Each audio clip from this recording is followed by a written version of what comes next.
I've been studying psychology for a little bit more than 6 years now, and I'm always surprised to see how few people know anything about organizational psychology. So today I thought I would introduce organizational psychology, talk a little bit about what it is, how it came to be. Then I would compare it to clinical psychology, and finally I'll talk a little bit about why I chose to study organizational psychology and how it was a really good fit for me. And for those of you who don't know me, which might just be most of you, my name's Andrew. I'm a doctoral student in organizational psychology at the University of Quebec in Montreal. So now let's first start with defining organizational psychology. Now, it's a really rich field that really focuses on applying psychological principles and different scientific techniques to study organizations, study work environments. And so we look at things starting from, employee behaviors, so work performance, on-the-job performance, job satisfaction, work-life balance, these different things that are really applied to the employee. But we also look at things like leadership style, management practices, how we can build better teams that are going to work together more effectively, how organizations can hire better personnel. So, things like employee selection, employee training, employee development, coaching, all these different things that kind of work together to create healthy, productive, or psychologically safe organizations where people want to work and are going to be happy and have a lot of fun. So it's a really broad field that pulls from many subfields like psychology, business, human resources, neuroscience to kind of inform everything that we do as organizational psychologists. So I don't really want to bore you too much with the history, but industrial organizational psychology really started kind of in the Industrial Revolution, when industrialization kind of saw the start of big businesses, big corporations, and there was a lot of concern surrounding productivity, performance, employee engagement, retention, and that's really where it all started. And then with World War I that happened, a lot of accent on selecting the right people to go into the right military roles. So they called on psychologists who had a really good idea of how to create different measures, psychometric assessments that could help place the right person in the right area. And that's kind of how organizational psychology was born and how it became what it is today, where we're kind of intervening in different organizations and informing good work practices to create more psychologically safe spaces, happier working individuals, and kind of finding a better fit between the individual and his role, and so many other things that we do as well. So now I will make a longer video about the history of organizational psychology if you are interested. So comment down below if you'd like to learn more about how organizational psychology developed, where its roots, where we are now, and all the different things that kind of have happened to inform and develop the field to become what it is today. But anyways, to summarize, as organizational psychologists, we essentially try to study on how to find ways to make individuals and organizations more effective, more productive, happier, kind of have a balance so that all the pieces of business and organization and the individual are all working together cohesively. So now generally to become an organizational psychologist, you do need to get accredited as a full-fledged psychologist. So in Canada, that means, being part of the CPA, or in Quebec, part of the OPQ, maybe in the States, the APA, and generally that means going through a PhD degree, so something that might be a little bit more focused on research, or a professional doctoral degree, such as a PsyD, that will get you accredited as a full-fledged psychologist with a specialization in industrial organizational psychology. And while we're doing our doctorate degree, we get exposed to a heavy batch of research, of science, so we're really grounded and taught in the scientific method. So how to read science articles, how to think critically about the science and the latest evidence on all these different topics that will really inform how we intervene on different issues and problems that might come up while we work as consultants, as teachers, coaches, as human resource managers,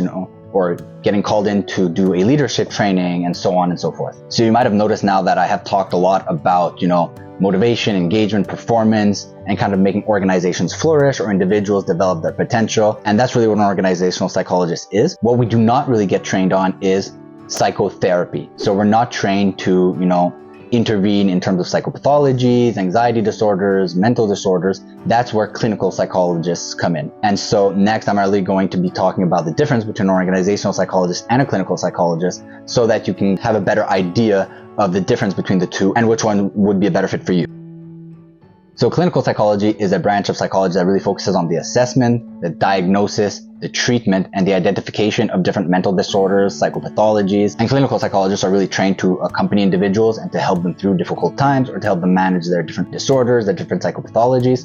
So they're trained to really apply different clinical and therapeutic interventions. So looking at changing cognitions, looking at intervening on faulty behaviors, and some different things like, talk therapy, group therapy, coaching. And so the focus of clinical psychologists is really on the individual and either preventing or, treating emotional and mental disorders. So clinical psychologists tend to be more problem focused in the sense that they're going to try to find the root underlying a certain condition or a certain behavioral pattern or certain ways of thinking that a patient might be experiencing. But their approach is definitely one that may be considered more past focused, at least in my sense, to help re-elevate the individual to become their full selves. Organizational psychologists, on the other hand, really focus on optimizing human potential in the workspace. So as such, they don't tend to work on a one-on-one basis as often. They tend to work more for organizations, for businesses, for clients, sometimes for smaller teams. At times on a one-on-one basis, yes, through coaching and through development, but it really does tend to be more large-scale interventions. And so the goal for organizational psychologists is really to increase organizational performance, increase work-life balance,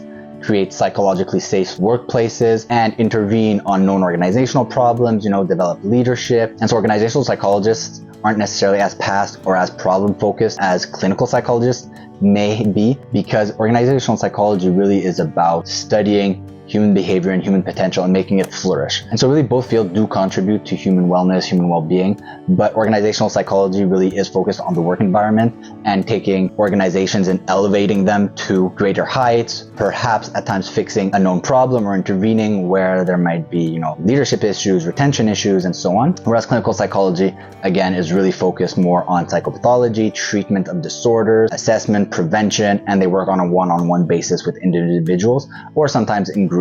So maybe organizational psychology is a field that's been interesting to you, but you're really not sure about whether or not it's a good fit for you. So I thought I'd take a moment and describe why it was a good fit for me and how I fell in love with the field. So for many years before I started my undergraduate degree in psychology, I was reading tons of books on how to be more productive, how to be engaged, how to find a career that would suit my needs, right? Learning about personality and all these different things and how it all worked together. And as I went through my undergraduate degree, I kind of realized that becoming a clinical psychologist wasn't necessarily the right field for me, and that organizational psychology might be a better fit because I was interested in all these productivity, motivation, engagement, why we do what we do. Those were really the aspects of psychology that most motivated me. And I ended up taking my favorite class in psychometrics with my professor who had a background in organizational psychology. And he would talk a lot about some of these different interventions that he was called to do at different schools, hospitals, clinics, organizations. And I remember vividly him talking about an intervention that he had to do at a school where he was called in by the administrative board, where they described that there was a bullying issue at the school. And so he went in with some of his colleagues and he did a few interviews, did his assessments, talked to the children, talked to the administrative board, talked to the parents, talked to the teachers. And then he analyzed this data, and what he found was that there wasn't a bullying issue insofar as the students really didn't get along, but there was more of a leadership issue coming from the administrative board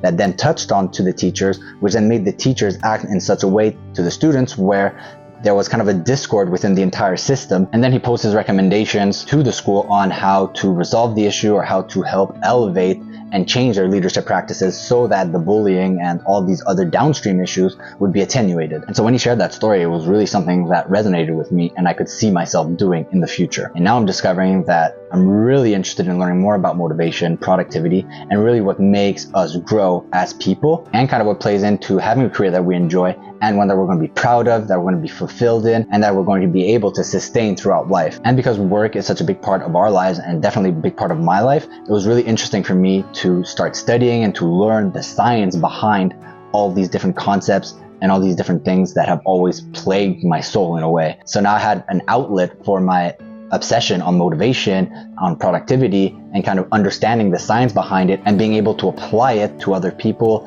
to help elevate them, to help elevate their teams, to help elevate businesses, and create more engaging workspaces and careers for everyone that's involved. With that said, one thing that I really dislike about organizational psychology as it is today is that compared to other psychologists who are trained in psychotherapy and who have a few acts that are reserved to their profession, right? Organizational psychologists don't have any protected acts or reserved acts. So what does that mean? It means that as organizational psychologists, there is nothing objective that we do that other professions are unable to do, which means that positioning ourselves in an organization as organizational psychologists, kind of making others value our expertise, our knowledge, is a little bit more difficult than if you were a clinical psychologist. Being a clinical psychologist, you kind of have this inherent understanding that you're a clinical psychologist, you treat psychopathologies, you are trained as a psychotherapist, so you're able to deliver psychotherapy and so on, and you have reserved acts in that sense. You are allowed to treat patients. Organizational psychologists, you have none of that. What we do, other professions can do as well. So it's up to us as organizational psychologists to really put our cards on the table, explain our background, explain how our training in psychology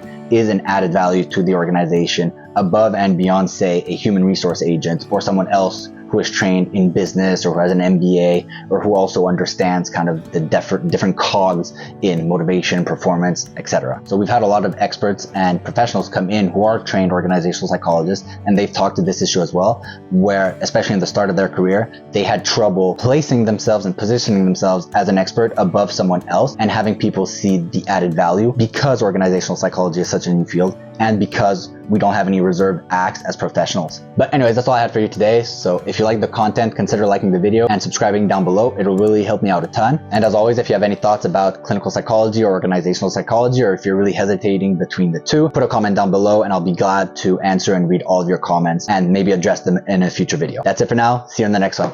Cheers.